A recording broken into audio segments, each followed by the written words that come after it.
All right. Well, good morning, everybody, and welcome to Better Brain Fridays, also known as Friday Facts, Best Care Chats. We have a new look, a new name, but the same great brain health series.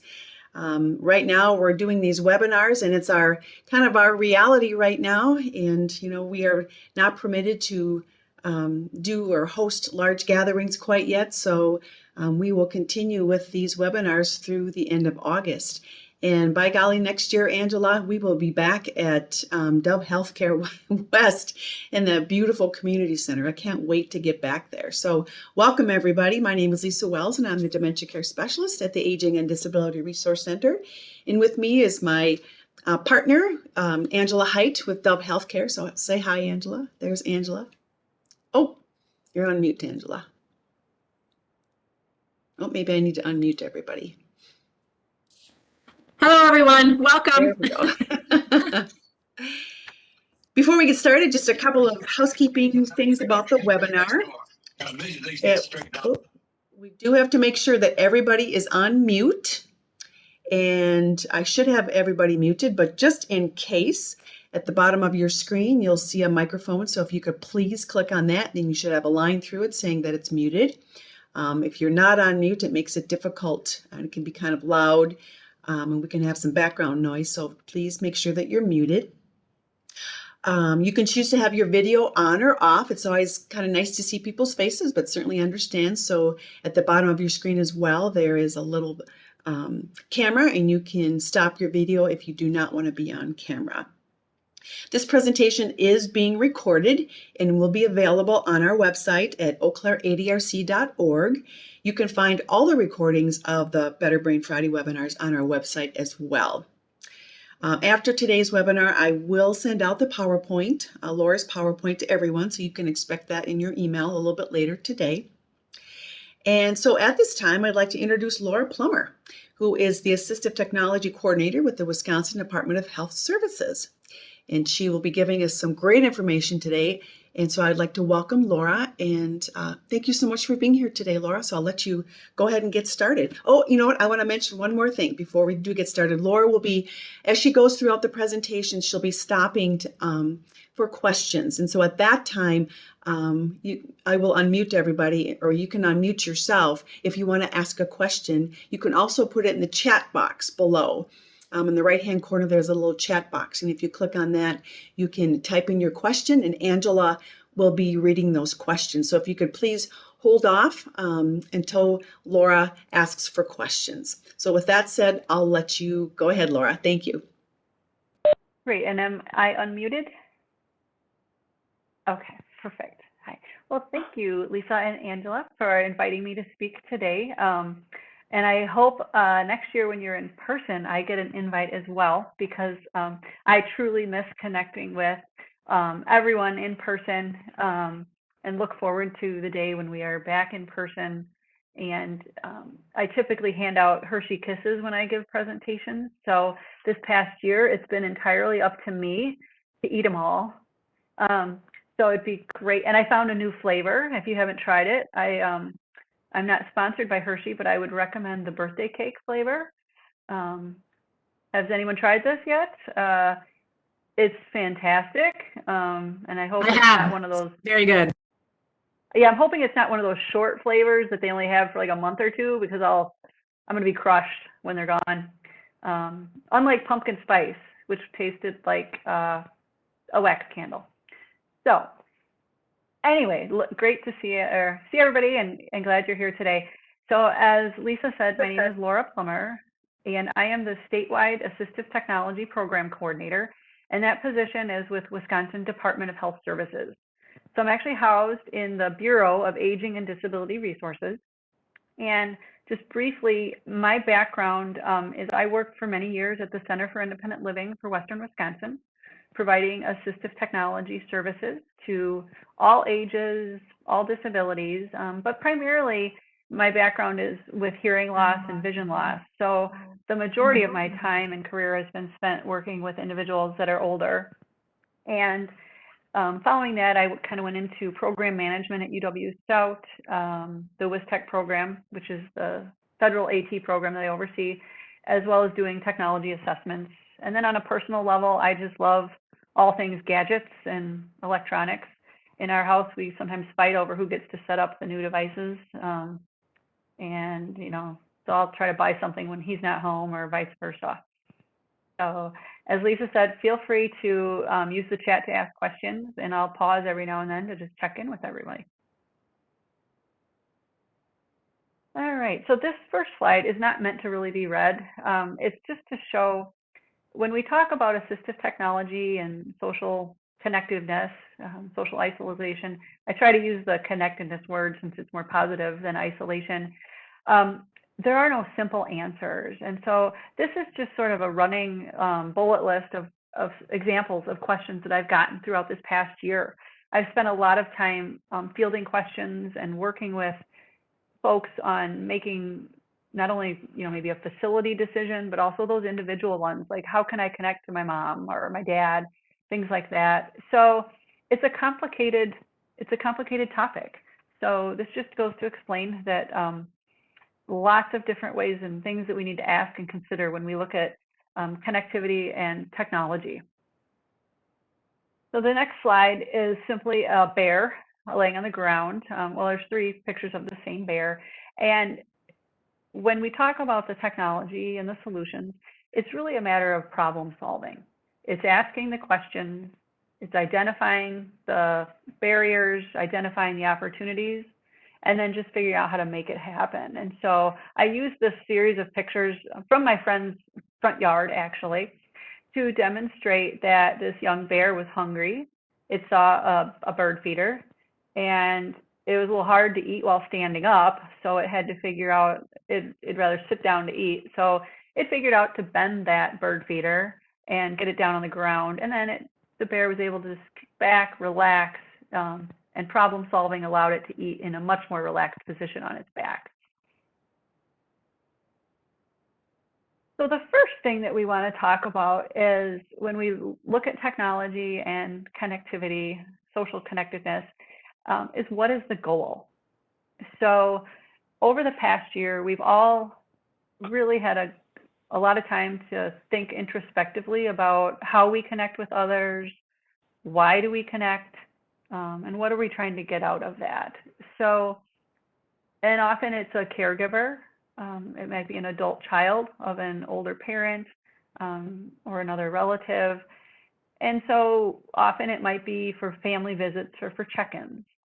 And throughout this, I'll kind of explain a little bit about my story related to social isolation and connectivity. So my mom, a few years ago, she is 84, I think so. We moved her to Kansas, and so she's closer to my sister. And she's in her own apartment that's in a facility where she can go down for meals. But it is her own apartment.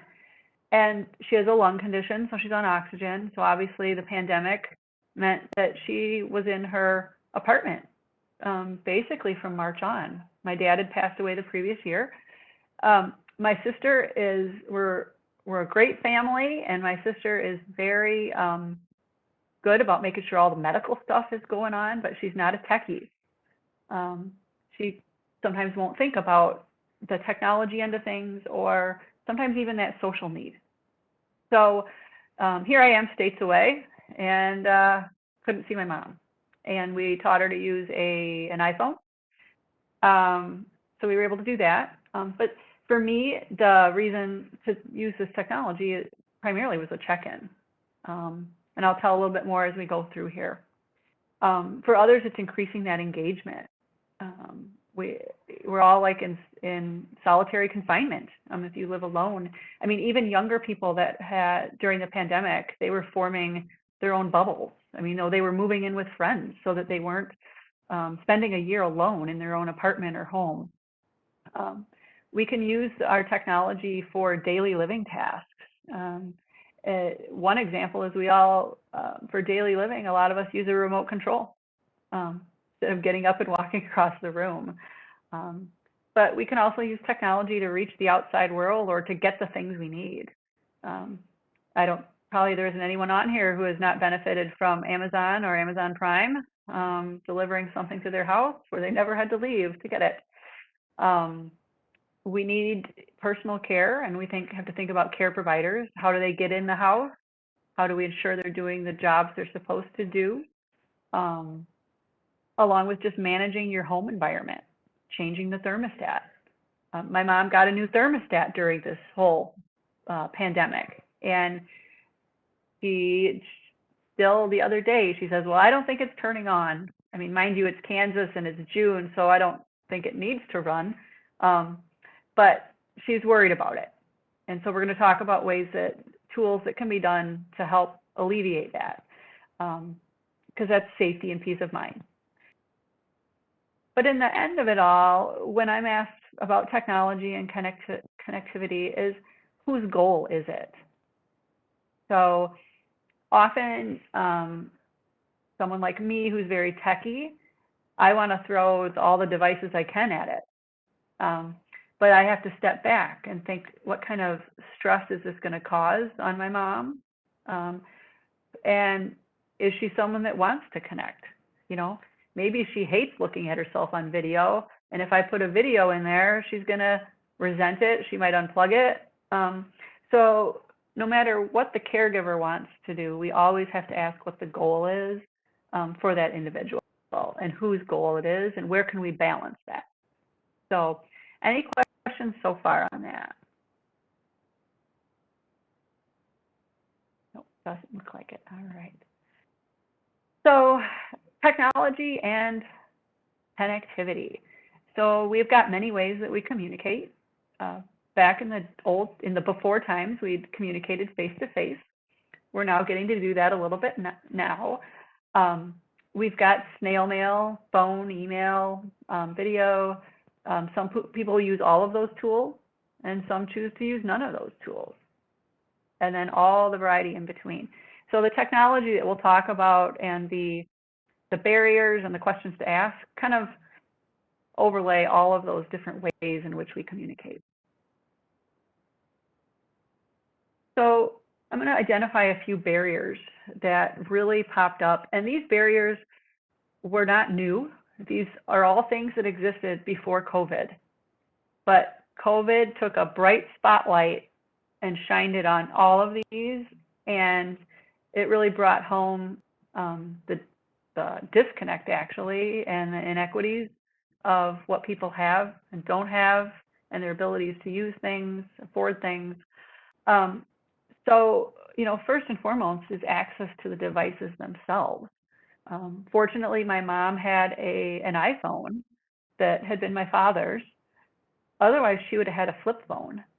And there would have been no way for me to tell her to push a green button so that I could see her on a video. So she wouldn't have had access to that. But for us, we were fortunate that she did.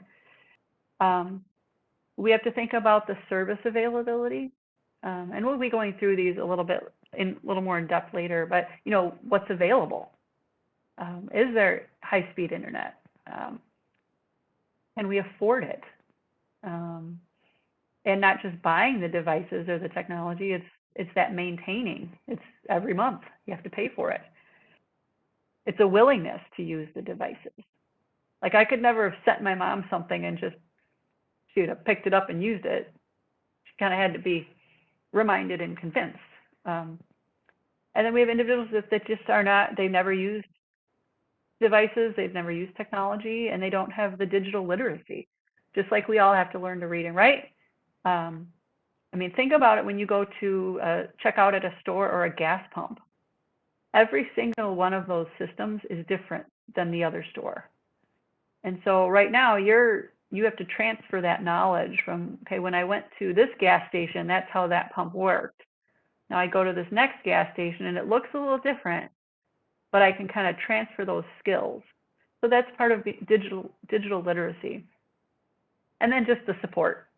Who's going to do it, fix it, teach it, monkey with it. So those are pretty concrete barriers, but then we run into additional barriers that we need to consider, especially, and at the end, we're going to run through questions that you can ask if you're assisting someone in figuring out what solutions to utilize. There's cultural or gender as well as racial considerations to think about. We do have generations where gender roles were pretty well defined, and so it might be the husband always took care of that kind of thing, like the TV and the computer, and maybe the wife did not, or even vice versa. There's generational and our preferences for communication. Think about the last time you sent a handwritten note to someone, or the last time you received one, and what was the generation of the person that wrote that and sent it to you. There are some judicial barriers. So you may there may be an individual that is prevented from owning a device that connects to the internet due to legal matters. Maybe they have had a criminal past and they are not allowed to use that type of technology. I've had consumers like that. Language barriers. We also have individuals that may be undocumented. So the immigrant population or homeless population, they are much less likely to access services to reduce social isolation because they're afraid of officials. They have no address. We also have individuals that their disability in and of itself may present a barrier for them to be able to use devices. And then just employment status. Any questions on the barriers? Because we will dive into them a little bit later too. I just have a quick comment, Laura. Just regarding the barriers, I actually got a voicemail this past week from somebody who was upset that we continued to do these webinars because she said, for those of us, who are, she must have been older because she said, I'm older. I don't have she doesn't have the device. You really can't afford it.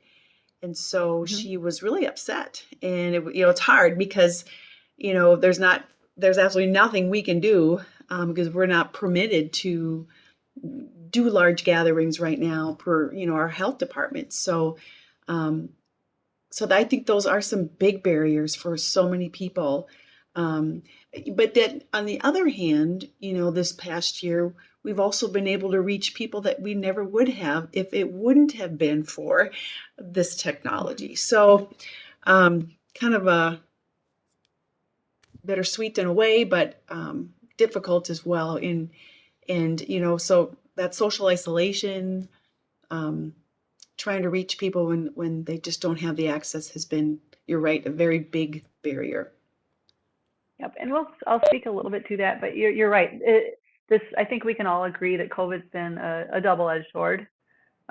We've really realized some great things that have occurred, and along with that, an appreciation for things that we may not have, things we may have taken advantage of before. But yeah, now you're able to connect with someone across the county, whereas before you may have not been able to do that, or across the state, across the country, and the world. So I'm going to transition to some technology options, and then just keep in mind that I don't represent any one company or product. I'm like the Swiss. I'm just here to convey information, and all of these pieces of technology that I'm going to mention and share, it can all change like every day. The prices, the options available. Often if someone's asking me for a specific device recommendation or a suggestion, I usually I say, are you ready to make that decision this week or today? Because I don't want to give that person a bunch of information that they're going to hang on to for 3 months, and then they finally make their decision and the options have changed, or the product pricing has changed, or the availability. Products come and go. So today I really want you to just kind of take home the concept that this is what's here today, but these are what these things can do. So we'll start at the high end level, and on the screen you see a Wi-Fi symbol, and what that means is that these devices, to function completely or optimally, do require connectivity. So with high-speed internet, generally that's done It's through a Wi-Fi connection within your environment. So on the screen, we have a variety of devices. On the upper left is a Facebook portal, and in the middle is an iPad. On the right upper is a GrandPad. On the bottom left is a Chromebook, and then we have a wireless hotspot, and then an Echo Show. So what these devices do is a multitude of things. They can do everything but your laundry, pretty much. They have the ability to connect via audio or via video. They can be as complex or as simple as a person needs or wants. So the GrandPad on the upper right, it was specifically launched to make it simple for someone to use a tablet type device. As the image has 3 icons, and so it's very simple. You see an icon for a phone, so someone can push that button, and then they'll have a list of contacts that they can reach out to. This is not a device that's going to do complicated web browsing. It's not going to do a lot of different emails. You're not going to be able to add apps and stream Pandora. It's really dedicated as a simplified communication device, but it does require that connection. An iPad, on the other hand, allows you to pretty much use it just as you would a regular computer. The apps, the video, even just activities, things like solitaire to occupy the mind. You can download your library books. It can do anything you really want it to do. And the same with the Facebook portal. On the left, however, you do have to have a Facebook account, which if you're a caregiver, that means you're setting up an account for somebody. You're remembering their username and their password and utilizing it. And that device really only connects with other Facebook users. So if I'm trying to do a video call, the person needs to have the friend that they're wanting to contact added into there. A Chromebook is really just a wireless connected laptop. Can do anything and everything. And then on the bottom right is the Echo Show, and there's several models of that. There's also the Echo Dots, which I'll talk about on the next screen. But these can be, again, set up complicated or set up simple. So for my solution with my mom is we got her an Amazon Echo, the Echo Show, and she has very clear instructions that she does not touch it. It sits on her dining room table. She can turn it, like if she wants to angle it. And this is a woman who she was an administrative assistant her whole career. She knows computers, but her skills have declined to the point that I told her don't touch it. But what I do every day is I check in with her. So I hit a button on my phone, my app, and it'll connect to hers. She's recognizing the sound of that ringing versus her phone, and we chit chat every day. I was kind of bad this week, so I'm feeling guilty. As soon as I get off of this presentation, I will check in on her. But I can upload pictures and send her pictures from the weekend that they'll rotate through. And then in the center is a Verizon hotspot. Every provider has hotspots. And so if you don't have access to cable internet or something in your environment, then you can actually use a hotspot to provide that. And then I should share that Lisa and the Eau Claire County ADRC hosted a fantastic episode on the Amazon, the Alexa device. So if you need information on that, Lisa's got that available as well. 2 users that are providing care shared all of the tips and tricks on that, and it was a fantastic session.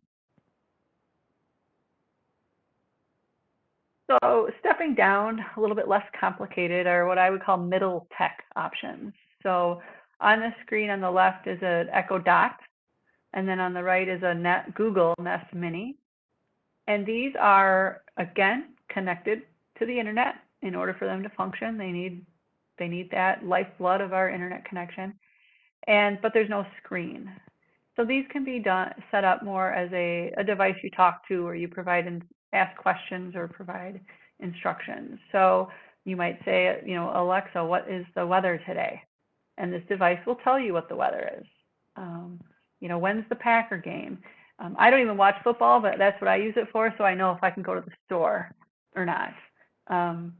I use it to play music. You know, I want to listen to some background music in the kitchen, so I will ask. I actually own both of these devices, and I do have a little bit of opinion on the voice recognition, and I find the Amazon device is much better for my voice than the Google product. I often have to yell at Google to tell it to play music, whereas the Amazon device, it's pretty quick and picks up without any problem. But another middle tech option could be something like a digital picture frame that is connected to the internet. And they do make digital picture frames that aren't connected to the internet, but then you have to physically load the pictures like with a jump drive. But this is a fantastic way to share memories. I don't know if I'm the only one, but my mom will always say, I suppose I only can look at that on the computer. Like, you're not going to print me that picture. And so for families that don't do a lot of printing, they still have a way to share those memories. And it's just visually stimulating to look over at the coffee table and you're seeing pictures flipping through. So just keeping in mind, there are some, these are also less intimidating. So someone looking at one of those little dots on their end table is going to be less intimidated by having that video component sitting there. Again, whose goal and how comfortable is someone with it? And I'm going to jump here before I get to smart technology. I'll go back to that other slide. So we also have light tech options. And these are things that the pandemic actually made us go back to and think about. Things like sending a letter, gasped. So I now send my mom on a piece of paper I write out when my travel plans are, and I put it in the mail and I send it to her. I upload pictures to one of the online services and they mail her the pictures. However, she will complain though that no one wrote the date and the location of where that picture was on the back of it, but we're trying to get over that one a little bit. Can't please your mom ever, right? So making an actual phone call. So many of us, I know I've learned to appreciate actual talking with voices with friends, whereas previous, because you'd see them, then it was okay to just text, but now you're not seeing people. Down below on the left is a picture of a window visit. So it was a young kid playing tic-tac-toe through the window with someone else. It might be arranging for a delivery of groceries or medication or just packages. You know, send little gifts in the mail. Who can't love free shipping? Things like sending a puzzle.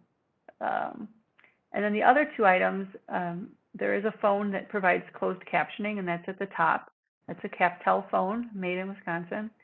And so for someone with a hearing loss that's struggling with the phone, they can actually have the words of what's being said read out to them. So it's another solution if a regular phone won't work for someone. And then down below, it's a Road ID, ROAD ID. I always include this in my trainings because when we're working with someone that may have memory loss and they're out in the community, they might get confused, they may get hurt. And so this is just a little bit newer fangled medical ID bracelet or a personal ID bracelet that can be utilized to let maybe if someone finds someone or an EMT happens along, it has their information on it. And I just saw recently that they've added a couple, there's little add-on things that are called badges that can also slip. It's just a little rubber bracelet. But they now have one that will say dementia on it. And they have one that will say diabetes 1 or 2. So again, if someone can't explain who they are, the providers are trained to look for these bracelets, and they're like $10 to $20. So you could change them out every week if you want to match them color-wise to your outfit. So we'll do one more technology slide, and then we'll see if people have questions. So this is a slide that talks about the use of smart technology. So we're going above the high tech right up to smart. And these are truly over-the-counter, mainstream, anybody can use them type of devices. And really everything we've spoken about today so far is really not considered assistive technology. It's just technology. So on the screen are a variety of images. So on the upper left is a Nest thermostat. And Nest is just one brand. Honeywell makes them. There's some other products out there. But then these are thermostats that go beyond your typical programmable thermostats. They will connect with the internet to an app. So on the right side of the screen is a screenshot of the app for my Nest system. So on there, I can scroll. You can't see it, but you can scroll up. I can change the temperature. I can turn the heat on, turn it off, start it, you name it. But if you're doing caregiving and you're worried about what's the temperature, or your older parent calls and says, I'm cold, and then you have the ability, you could reassure and say, well, it is 68 or it is 72 or 82, whatever you need it to be. Or you could just turn it up. Like, yeah, you're right. It should be kind of chilly there. It's 30 below and your thermostat's at 68. I bet you are a little cold and you're not moving. So let's bump it up a little bit. You can do that. Relative can do that from wherever, or that caregiver can. Along with that is next to the thermostat is a camera. And we know that there are give and takes with privacy and the use of smart home cameras. They have indoor and outdoor. This is an indoor one. So this is something that can be set up maybe in the kitchen, and you you can actually talk through these. So you can turn the camera on. You could just say, hey, how's it going? Or, what are you eating? From a privacy standpoint, there is a green light that indicates every time these cameras are on. And obviously you want to use them judiciously to know and respectfully. But there are instances where a distant caregiver is worried that the home care support person, are they even going there? Are they doing what they're supposed to do? So I think, Lisa, you had mentioned you've heard some facilities are encouraging the use of cameras so that as a checks and balance for safety, that you know that the care is being provided. And then down below, I've got just a motion sensor, just to indicate, it can help tell if there's motion around. On the very left is an Apple Watch, and there are other smart watches available, but the Apple Watch actually has a fall detection component. So if someone were to fall, it can actually use the connected phone then to call for help. And I must have done something yesterday. I didn't fall. I think, I had the car hood open, and when I shut it, it must have felt that vibration. And I actually got a notice. That's the first time I've seen it, that said, it looks like you have a fall. Do you need to call for help? And I'm like, nope, I'm good. But it can set reminders, maybe to take your medication, and then it vibrates on someone's wrist. So there's just ways that we can use this smart technology for caregiving, for peace of mind, and just home life and management. The if this then that, this is an app that can go on a smartphone, and it can be tied with a GPS features within that smartphone. So if I have a caregiver or a relative that they're coming over to my house and I have trouble unlocking the door, maybe I don't have a smart door knob that I can control and unlock or lock, that smart lock could actually unlock when that person gets close, or a light can turn on in the home. So for us, we have smart light bulbs. So when I pull down the end of the street, then my living room light can go on as I near the house because of that GPS technology. So there's and you can set up kind of any formula you need. And then the last image on here, it looks like a map. And this is a screenshot of the app called Life 360. And this is it goes on the smartphone, and you set up accounts, and you create sort of a family circle so that you can see where your family is. became very popular for parents with teenage children. They could see where they were, when they were, how much of the battery is left on their phone even. So my husband and I use this just for safety reasons. And I use it a lot with my mom's smartphone because she'll forget to plug it in. So then I get an alert that says her phone is down to 5%. Now I call her on her Echo Show and say, Mom, go plug your phone in. Before that, I was calling the staff at her apartment, and they'd have to go up, mask up, go in, and explain to her that why they were going in the bedroom to plug the phone in. So to me, that's a lifesaver. You can also set up basically a net or a circle. So if you did have someone that you worried about wandering, you can set up that GPS circle so that if they go outside of that circle or if they leave home, you can get an alert via email or a text message. And we joke in our household that my husband he tagged me to our house.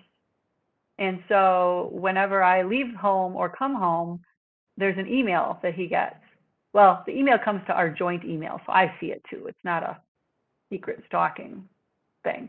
But we laugh because there's a park near our home that it's in that circle, but then part of it's not. And so I can come in and out of that circle like 10 times. So there's 10 emails that say, I left home, came home, left home, came home. But it can be very handy, especially if your relative is traveling and you're worried about them. It allows you to know where they are and when they left the house or came back, things like that.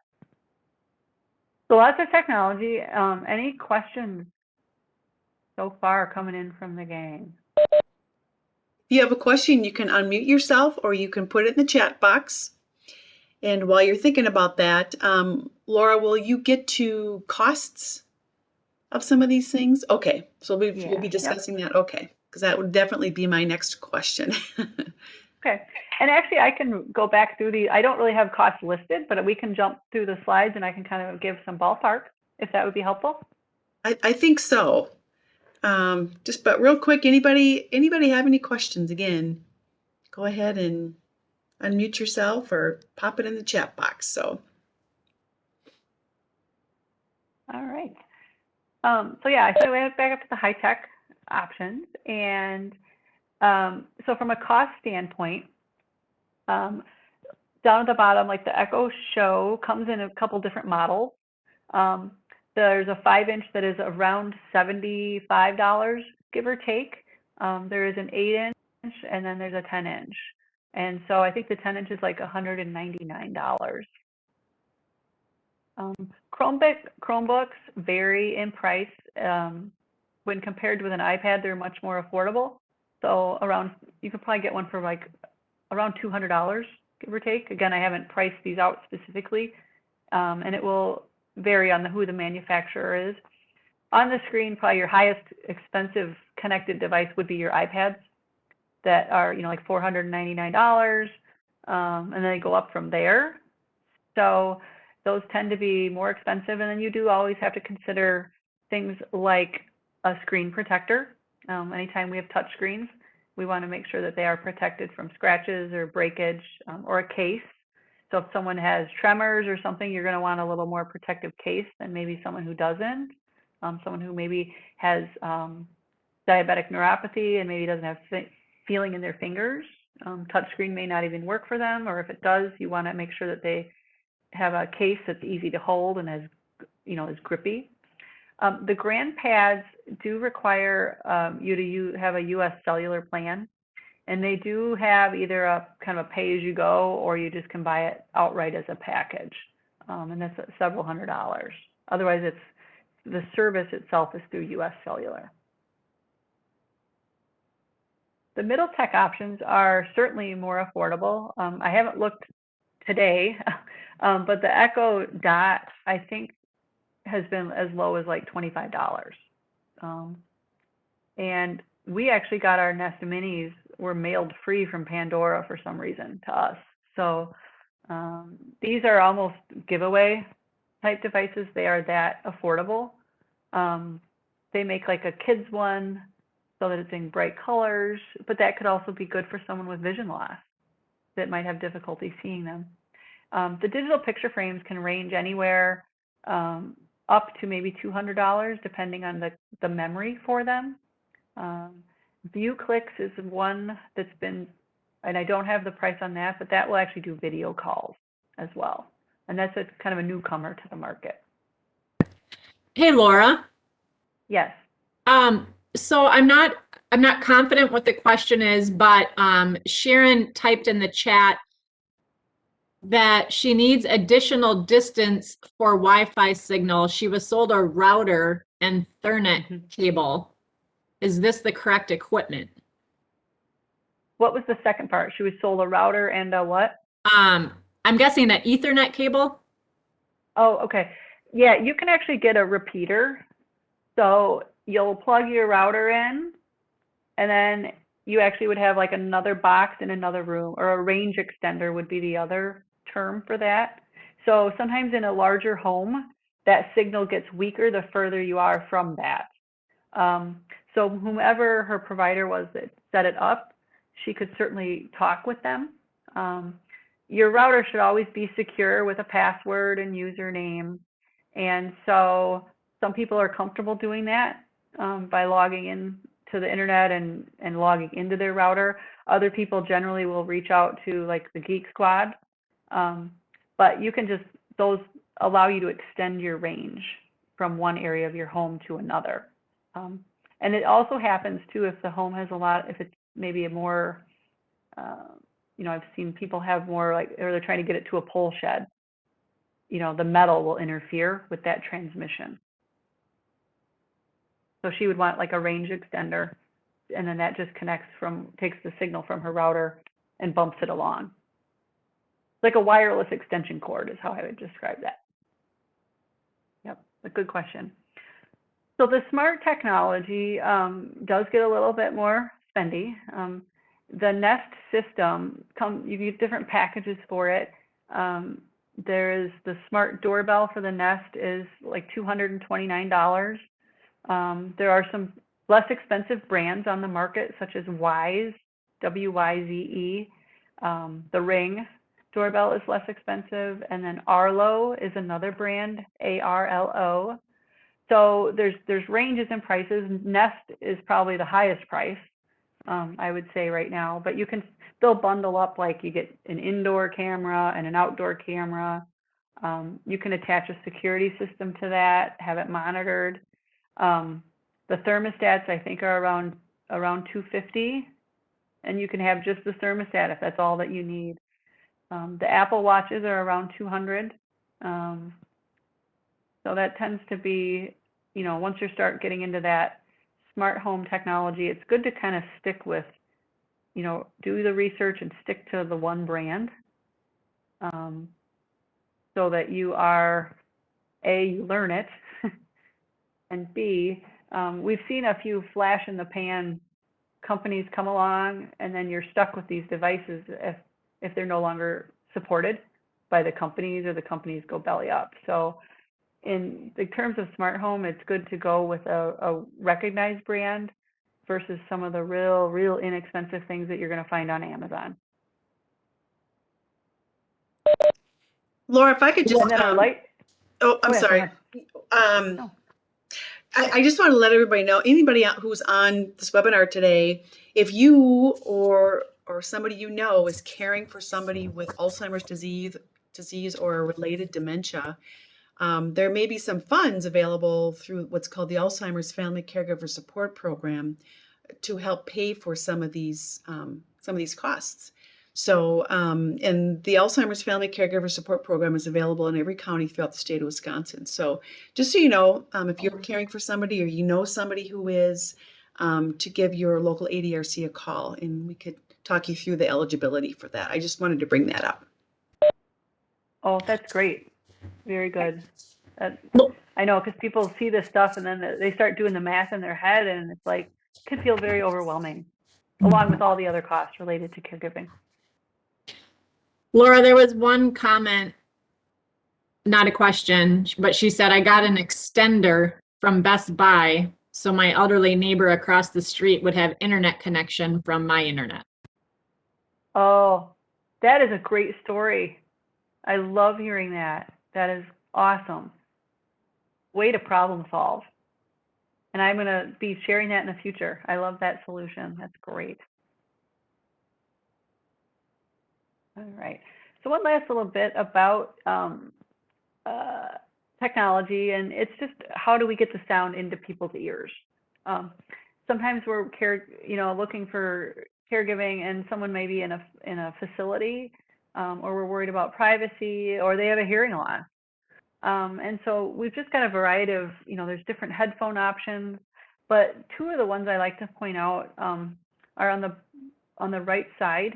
And often, as we've seen, some of these devices, they have a plug to plug into headphones, but then someone has hearing aids. And so then they don't have anything that works with those hearing aids, or they squeal. And so one of the solutions that I like are the Aftershock Bluetooth headset, and that's the one in the middle on the right. And those are about $80, and they use bone conduction. So they go behind the head, and then they rest right on the bone. And so it lets you bypass the hearing aids. It lets you bypass the ear wax, the ear hair, and it just sends the sound right in. They were designed for sports, because when people are out running or riding a bicycle, they need to be aware of traffic. And so these were designed so someone could still listen to their music, but hear the traffic behind them, or honking a horn. But I've had great success with people that have hearing loss using these, because it doesn't interfere with their hearing aids. And it's bypassing that outer part of the ear. It goes right into the middle ear for that transmission. And then the other are to consider things like Bluetooth earbuds. Those can be very affordable, like $29 on Amazon. They're waterproof. They can just allow for a better transmission of that sound. So just keeping in mind that if privacy is a concern or hearing loss, there are various headphone solutions to allow someone to utilize some of this technology for communication. And then we have some extras, the things we don't always think about, things like a power strip. So is there an outlet in someone's house where we need to plug this in? Or is it across the room? Are there too many cords? And will someone trip over their cords or be confused or unplug those cords? So on the lower left, we might use Velcro wire ties. We all know wire ties, one and done. You use it, it's cinched up, and you're never going to undo it. But with these, they're Velcro, so you can reconfigure and move them around. On upper middle is colored electrical tape. So with memory loss, sometimes we have to think through the steps. If there's 2 or 3 things that have to be done in a certain order, we can use the stop and go lights to help someone know that, hanging up is red, making a call is green. So use that to help them remember the steps that need to be done. We might use Velcro for a variety of things, either to identify something tactily if someone has vision loss, or if there's a remote control for something, we can use that Velcro so the remote control sticks to the table and it doesn't go wandering off. The bottom right are bump dots, and I use those for folks that have trouble seeing. If there's one button I need someone to touch, I'll put a bump on there so they can feel and know, or it might be a bright orange bump, or it might even be a piece of tape to say that's the button you push. And then remembering pen and pencil or a dry erase board. When all else fails, we can write something down. The dry erase is nice because it can be written as large as you need it, with like a thicker pen for communication. All right, so we're going to shift into like our considerations, and these are the things that address those barriers that we spoke to earlier, and the questions that we want to ask. So obviously, most of what I talked about today requires connectivity. So what options are available geographically? We've got, dial-up still. We've got DSL. We've got satellites. Now we'll have I'm trying to remember what the satellite one is from Musk, but we have to think about what is available in a certain area. When we bought our home, I could see the interstate, but our road had been forgotten. So we had nothing but satellite until they redid a road.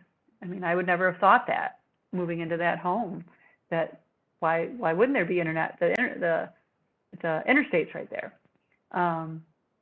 What is the cost of that connectivity? And we'll talk about a new funding resource from the FCC that just rolled out a little bit later in the resources. Can that person afford it? I love the solution that was shared. I'm going to be adding that to my slide. Like, can your neighbor give you internet? I love it. Just don't tick your neighbor off, I guess, is the only problem with that one. And what you can get, what's the bandwidth? If you are on satellite, you have to give consideration to weather. If it's raining, if it's snowing and that satellite dish is on the roof, you're out of luck until that snow melts, for example.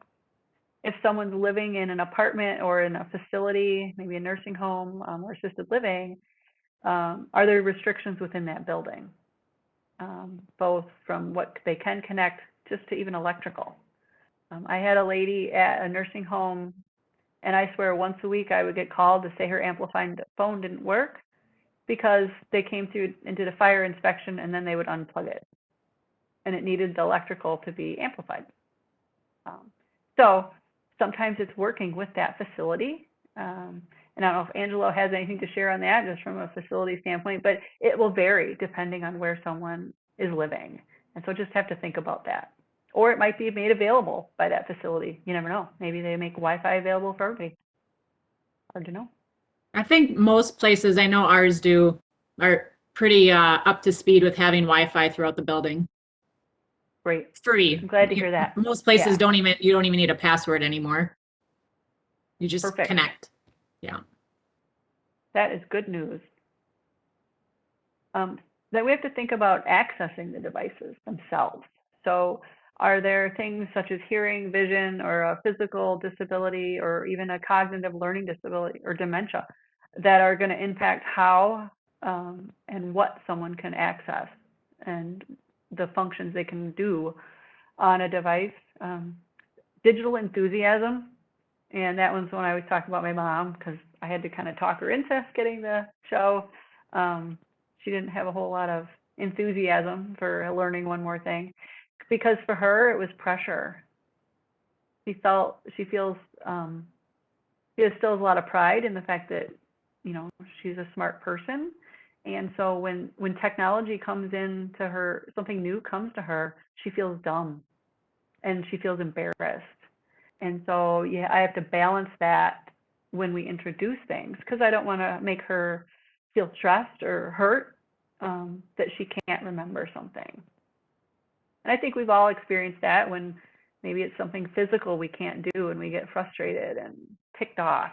So we have to remember that same thing is going to happen with technology. And along with that is, does someone know where to buy something, how to get it? What's the support network available for somebody? Sometimes I'll ask a caregiver that, are they going to have a support network? Are you able to assist them if it needs updating or if there's problems? And then so I ask the caregiver, I'm like, what brand or what system do you like? I've worked with people that an iPhone would have been great for them, but their support network used an Android device. So I'm not going to be there on the weekend, but that support person is. So we went with an Android device, just as an example. And then the financial considerations, and we'll have some resources on that. Then the actual devices. Where do I buy it?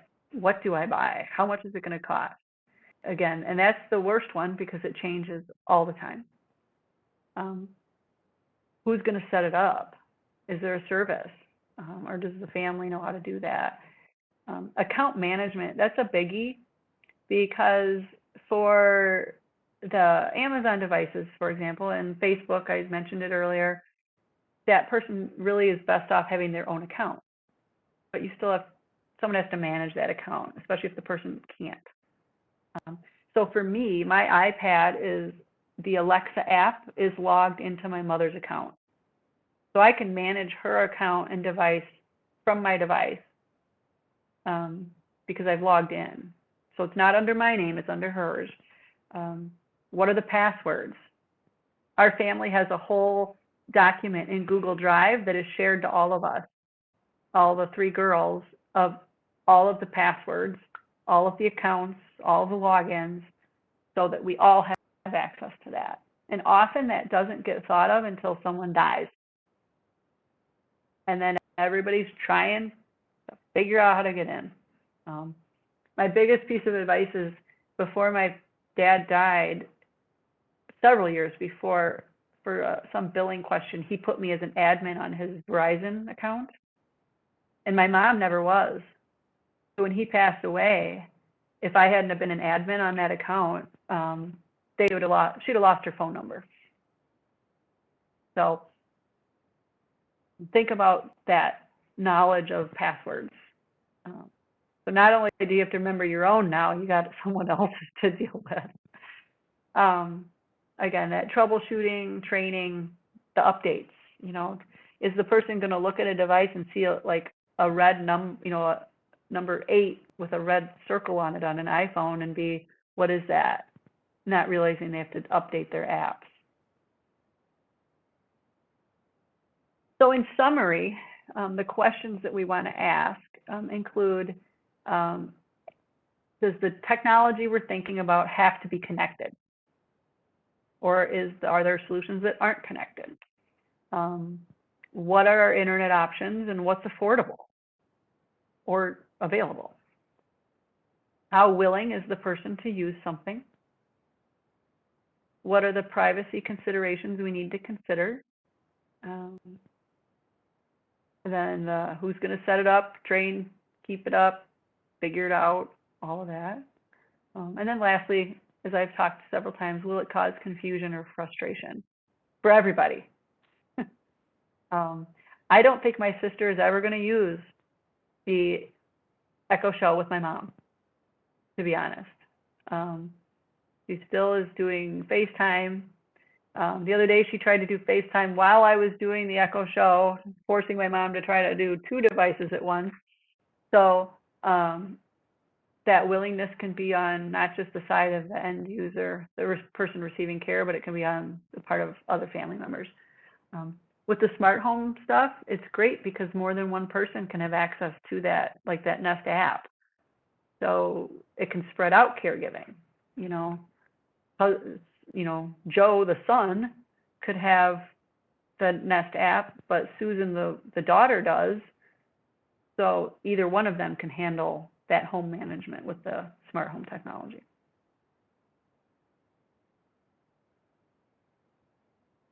So we're moving into resources, but before that, any more questions that I can answer on any of that?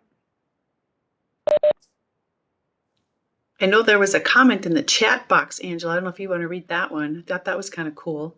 Yeah, I'm just scrolling back to it.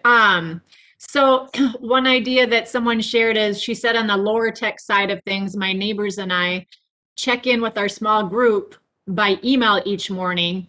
If anyone has not been heard from by 10, we call, and if still no response, then we have a key to enter to check on their welfare.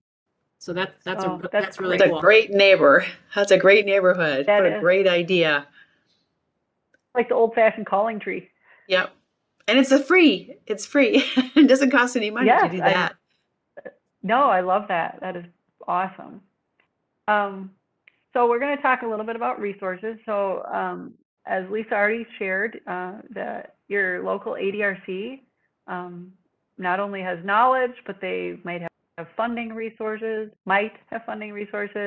and can kind of walk you through some of those options. And then on the left is a map of the Wisconsin Independent Living Centers. So these are nonprofit consumer-based organizations that are there to provide information and resources for people with disabilities. But they also house the WISTEC Assistive Technology Loan and Demonstration Program.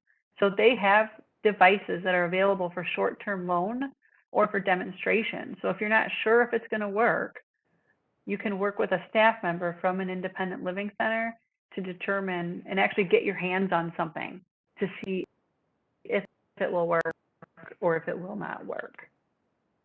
And again, links to all of this will be provided in the PowerPoint that Lisa will share.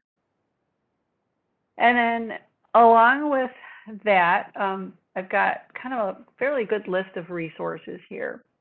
So the first is just a guidance document that DHS we put out early in the pandemic with a lot of the ideas that were shared today, ways to engage. So there's a link to that. There's a link to the independent living centers. And then along with that borrowing a device is the Wisconsin AT for All. So that's the website where you can see what's available to try, and then you can request to try something from one of the independent living centers. So there's a link to that website there. And it's got pictures and descriptions. You can kind of see, and it's not just this type of technology, it's really any assistive technology for people with disabilities is available on there. Then the next 3 programs are related to telecommunications. So we have TEP, TEPP, and that's the Telecommunications Equipment Purchase Program. And that is funding from the Public Service Commission to help with the purchase of specialized distance communication technology. So that's for someone with a hearing loss, someone with a speech disability or a mobility disability, or someone with hearing and vision loss. And there's different voucher levels, but things like amplified phones. If you are someone that needs to use, maybe you need talking caller ID because you don't know who's calling you because of vision, hearing and vision together, or you are someone that needs to use a relay service because you are deaf, and the only service that's going to work for you is one that's on a smartphone. So you may, an email counts as that distance communication. So there's a set of list of equipment, but then it can be flexible for specific needs. And then the TAP program, TAP, is actually through our office at DHS, and it can do several things, but one of the things is it can do the co-payment. If you have a hearing loss and you're low income, if you have a co-payment from that TEP program, it can pay for that. We are slowly rolling out a hearing aid assistance program to help pay for a portion of hearing aids through that TAP program. And if the governor's budget passes, we will have $300,000 for that hearing aid program over the next 2 years. So knock on wood that will pass. And then the iCan Connect program is specifically for people with combined hearing and vision loss. And what's really nice about this is it's a very flexible program. You receive an assessment on what devices might work for distance communication. And that might be a computer, it might be an iPad, it might be an iPhone, it might be an amplified phone, it might be flashing lights, you name it. And this is one of the few programs where training is included in that. So they'll assess and figure out what you need, they will provide that equipment, and they'll train you, and they'll continue training and supporting you for as long as you need that service. And if things change in a year, they'll come back and redo it all and help you again. So it's a great resource. You do have to meet certain income, but it's like 400% of the poverty level. So it's pretty high or pretty generous. And then the next link, it says Generations iPad and iPhone tutorials. So these are online links that can really just teach someone how to use the basics of an iPhone or an iPad. They walk someone through, you put it on usually it's done on a laptop, or they can do it right on the device, and it's going to walk them through exactly how to navigate and use that. I haven't tried it for my mom yet. I probably should, but I think I need to be there to do that physically. And then I'm excited to share in May of last month, is June now, the FCC launched broadband assistance. So this is funding to offset a portion of someone's internet services cost. So for households must be on certain programs or demonstrate certain income levels, and it will provide up to $50 off the internet cost, or $75 if it's a tribal member. It can also pay for $100 towards the cost of a connected device, so like a laptop or an iPad or a tablet. The catch is it's not like you get a check for $50. It actually comes as a credit on your bill from the provider, and it will expire once the pandemic is declared over. But it's a great opportunity right now, and the link to learn more and to sign up is on there. And it also will be applicable if someone just had a reduced income from 2019 to 2020. And that limit is literally up to $190,000 for a household of two. So if your tax level in 2019 was here, and then your tax level, your adjusted gross was here in 2020, you could still be making 180 or 190, but you would be eligible for the program. So it's a great opportunity. I really encourage people to apply. And that is the resources and information. So got some time for questions otherwise, and I will go ahead. I will leave this up so you can see my contact information. I'm always available preferably by email, but I do answer my phone if I remember to turn the ringer on. Yeah, so does anybody have any other questions for Laura? Again, you can unmute yourself or put it in the chat box. While we wait for any questions, Laura, I just want to say thank you so much for this presentation. I think it's very timely. And I think the resources were great as well. And I think one of my big takeaways was the fact of really thinking about what is your goal, because there are so many things to look at. It can be really overwhelming.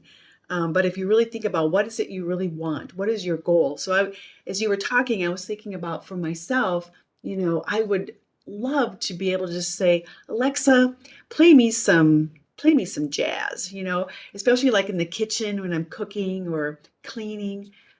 So again, just really thinking about what is it you want out of your assistive technology, because again, it can be so overwhelming and so big to really know. So that was a big takeaway for me. So thank you for that. Sure. Mm-hmm. Any other just comments about today? I have a question for Laura. When you were talking about the Aftershock Bluetooth hearing things there, my husband wears hearing aids, and so I don't understand how they're designed to help, because any ambient sound can interfere with his hearing aid. So these are actually he's probably got some other choices depending on what type of hearing aids and what features he has within those. But the Aftershocks use bone conduction, and so they bypass the outer ear, and and the ear has three different parts, and the inner ear is bones. And so the bones are what actually vibrate and then send the sound signal to the brain.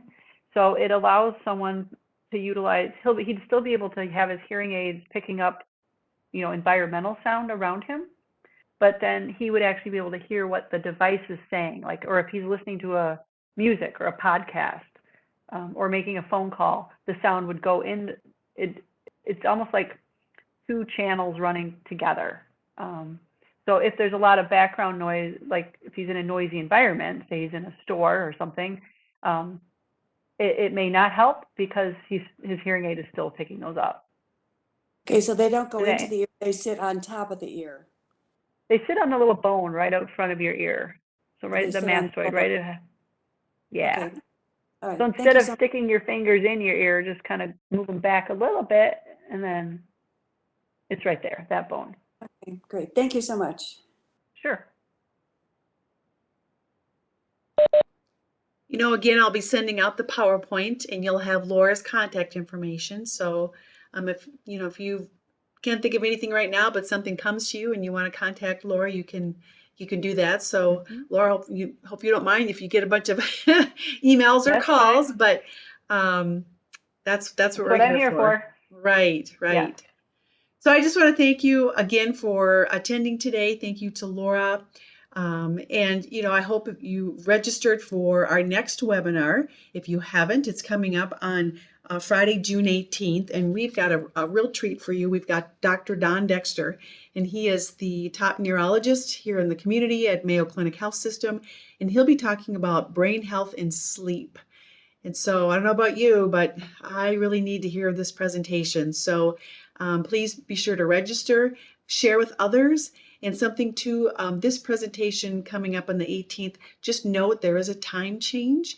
It will be from 1 to 2:30 instead of 10 to 11:30, just for Dr. Dexter's presentation. So please go to our calendar at adrcevents.org and register for the coming up on June 18th. So with that said, thank you again, and I hope everybody has a great day. Stay hydrated. It's going to be a hot one today, and we'll see you next time. Bye-bye. Thank you. Bye. Have a good Thanks, day, everybody. Laura.